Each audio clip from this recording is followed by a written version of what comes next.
राधे राधे हरि भक्तों, आज हम आपके लिए आश्विन मास के शुक्ल पक्ष में त्रियोदशी व्रत कथा लेकर आए हैं। आप ध्यान पूर्वक सुने और अपने प्रियजनों व मित्रों में ज़्यादा से ज़्यादा शेयर करें।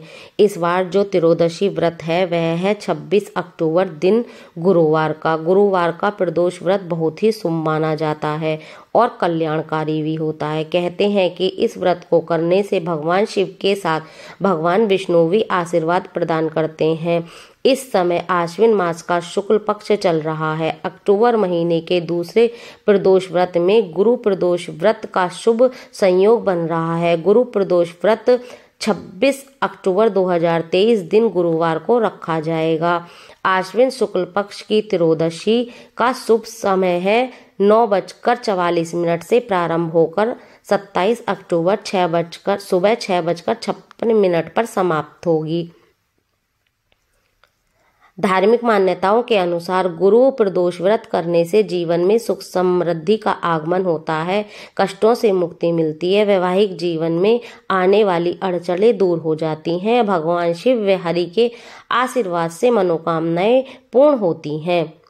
सुबह स्नान आदि के बाद व्रत का संकल्प लें। उसके बाद भगवान शिव का अभिषेक करके भगवान शिव को धूप आरती करें, भगवान शिव को भोग लगाएं। फिर शाम को प्रदोष काल में शिव आरती करें। प्रदोष के दिन तामसी भोजन का सेवन नहीं करें। वाद विवाद से दूरी बनाए रखें। इस दिन ब्रह्मचर्य का पालन करें।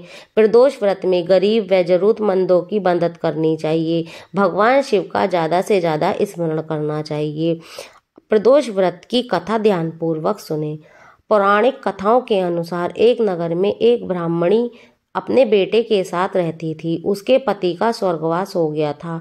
उसका अब कोई सहारा नहीं था, इसीलिए वह सुबह उठती और अपने पुत्र के साथ भीख मांगने निकल पड़ती। वह खुद का और अपने पुत्र का पेट पालती थी भीख मांगकर। एक दिन ब्राह्मणी घर लौट रही थी तो उसे एक लड़का घायल अवस्था में कराहता हुआ मिला। ब्राह्मणी दयावश उसे अपने घर ले आई। वह लड़का विदर्भ का राजकुमार था। शत्रु सैनिकों ने उसके राज्य पर आक्रमण कर लिया, उसके पिता को बंदी बना लिया और राज्य पर नियंत्रण कर लिया था। इसीलिए वह मारा मारा राजकुमार फिर रहा था। राजकुमार ब्राह्मणी के साथ उसके घर में उसके पुत्र के साथ रहने लगा। एक दिन अंशुमती नामक एक गंधर्व कन्या ने राजकुमार को देखा तो वह उस पर मोहित हो गई।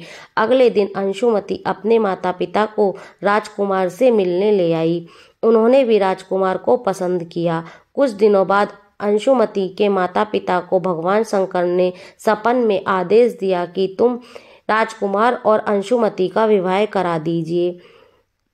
वैसा ही किया गया। ब्राह्मणी प्रदोष व्रत करने के साथ ही भगवान शंकर की पूजा पाठ भी किया करती थी। प्रदोष व्रत के प्रभाव से और गंधर्व राज की सेना की सहायता से राजकुमार ने विदर्भ से शस्त्रों को खदेड़ दिया और अपने पिता को भी उनसे बंदी मुक्त करा लिया। फिर वह अपने राज्य में आनंद पूर्वक अपने पिता और पत्नी के साथ रहने लगा तथा उसने ब्राह्मणी के पुत्र को भी अपना प्रधानमंत्री बना लिया। मान्यता है कि जैसे ब्राह्मणी को प्रदोष व्रत के प्रभाव से भगवान आपने दिन बदले, वैसे ही अपने सभी भक्तों के दिन बदलना, कथा कहने वाले के भी दिन बदलना और सुनने वाले के भी। वैसे ही भगवान अपने भक्तों पर कृपा दृष्टि बनाए रखना। बोलो शिव पार्वती की जय। बोलो प्रदोष व्रत कथा की जय। अगर आपको मेरी कथा पसंद आए तो मेरे चैनल को लाइक, शेयर एंड सब्सक्राइब करें। ज़्यादा से ज़्यादा वीडियो को शेयर करें। राधे राधे हरि भक्तों।